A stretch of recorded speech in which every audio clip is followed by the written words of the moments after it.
वो एक्टर जिसे आप और हम जूनियर देवानंद के नाम से जानते हैं, इनका नाम शायद आपने ना सुना हो, लेकिन इनके चेहरे से आप बड़ी अच्छी तरह से वाकिफ होंगे।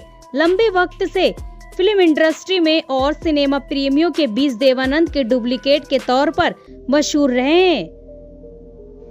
कई बड़ी फिल्मों में इन्होंने काम किया है, टीवी शो में नाम कमाया है और सबसे बड़ी बात, अपनी एक्टिंग की स्किल को शार्प करने के लिए इन्होंने थिएटर भी काफी किया है।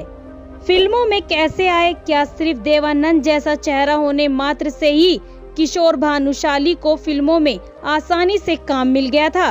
किशोर भानुशाली यानी जूनियर देवानंद के बारे में आज बहुत कुछ हम और आप जानने वाले हैं। शुरू से शुरू करते हैं।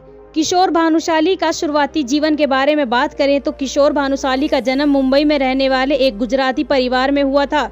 इनके पिता का मुंबई में एक छोटा सा बिजनेस था।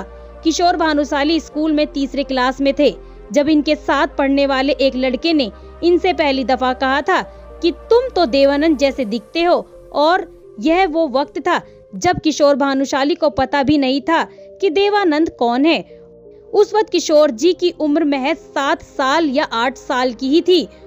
उस वक्त तक इन्होंने सिर्फ एक ही फिल्म देखी थी, वो थी जितेंद्र कपूर जी की कारवां। स्कूल के उस लड़के ने जब इन्हें देवानंद का लुक आई लाइक बताया तो इनके मन में देव साहब की कोई फिल्म देखने की ललक पैदा हो गई। फिर कुछ दिनों बाद छुट्टियों में किशोर भानुशाली अपने मामा से मिलने पालघर पहुँचे। इसी दौरान देवानंद की फिल्म यह गुलिस्तान हमारा रिलीज हुई थी।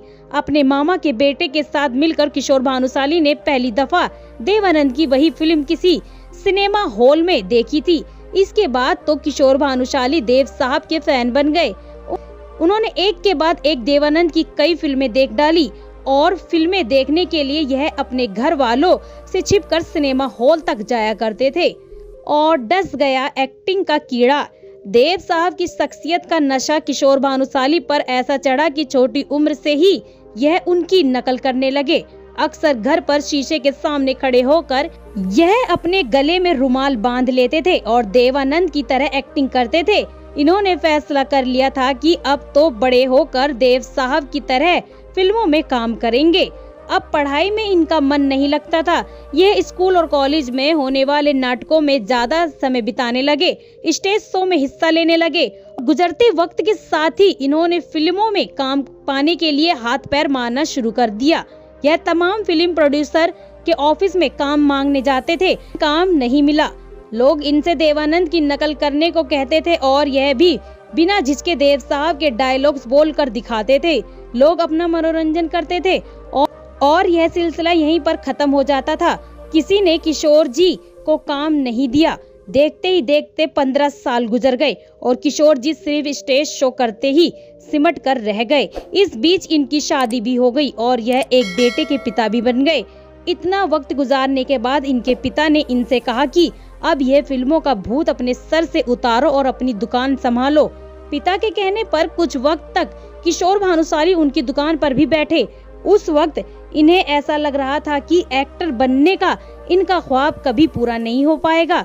इनका दिल इतनी बुरी तरह से टूट गया कि इन्होंने स्टेज शो करना भी बंद कर दिया और अपना पूरा ध्यान अपनी फैमिली बिजनेस में लगाना शुरू कर दिया। लेकिन कहते हैं ना कि कोई नहीं जानता कब कर दे 2 के 4। एक्टर बनने के लिए मुंबई के हर फिल्म स्टूडियो जाकर अपने जूते घिसने वाले किशोर भानुशाली के पास एक दिन खुद किस्मत चलकर आई। फिर आया वो दिन। किशोर भानुशाली जी जब पिता की दुकान संभालने लगे तो उनके पास कुछ वीडियो फिल्म में काम करने के ऑफर्स आए। यह ऑफर्स उन्होंने बिना किसी हिचकिचाहट के स्वीकार भी कर लिया, यह सोचकर कि कम से कम वीडियो फिल्मों में ही एक्टिंग के अपने सपने को जी लिया जाएगा। वीडियो फिल्में वो फिल्में होती थी जो किसी सिनेमा हॉल में नहीं बल्कि वीडियो कैसेट में रिलीज होती थी। एक दिन एक वीडियो फिल्म वाले ने किशोर भानुशाली से कहा कि तुम बैंड स्टैंड पर मौजूद पारसी बंगले पर आ जाओ, यहाँ दिल फिल्म की शूटिंग चल रही है और एक्ट्रेस में भी तुम्हें काम मिल सकता है। यूं बने आमिर खान की दिल का हिस्सा। किशोर भानुशाली वहां पहुंच गए। उस वक्त दिल फिल्म में आमिर खान के घर पर चल रही थी पार्टी वाला सीन शूट किया जा रहा था। वहाँ तमाम नौजवान लड़के लड़कियां आए हुए थे, वो सब डांस करने वाले लोग थे। क्योंकि किशोर भानुशाली को डांस करना नहीं आता था, तो इन्हें लगा कि शायद जहाँ इनकी दाल नहीं गलेगी, यह एक कोने में बैठ गए। तब इत्तेफाक से वहाँ इन्हें इनके दोस्त मिल गए, जो उस दोस्त को जब उन्होंने अपनी परेशानी बताई तो उसने कहा कि तुम डांस मत करो, देवानंद की एक्टिंग करो। उस दोस्त की बात इन्हें समझ आ गई। इन्होंने तुरंत अपने गले में रुमाल बांधा और देव साहब की नकल करनी शुरू कर दी। फिर जब पार्टी वाला वो शॉट खत्म हुआ तो दिल फिल्म के डायरेक्टर इंद्र कुमार ने इन्हें बुलाया। इंद्र कुमार ने इनकी खूब तारीफ की और इन्हें अगले दिन भी आने को कहा। आमिर खान को किशोर भानुशाली आ गए पसंद। किशोर भानुशाली अगले दिन फिर दिल की शूटिंग में पहुंचे। डायरेक्टर इंद्र कुमार ने इन्हें अनुपम खेर के साथ एक सीन शूट करने का मौका दिया और किशोर भानुशाली ने एक ही टेक में वो पूरा सीन शूट कर दिया। वहां मौजूद हर किसी ने किशोर भानुशाली जी के लिए तालियां बजाई और कुछ देर बाद आमिर खान वहां आए। इंद्र कुमार ने आमिर खान को किशोर भानुशाली के सीन के बारे में बताया और इतना ज्यादा एक्साइटेड हुए कि उन्होंने किशोर जी से एक बार फिर से वो सीन पूरा रिपीट करने को कहा।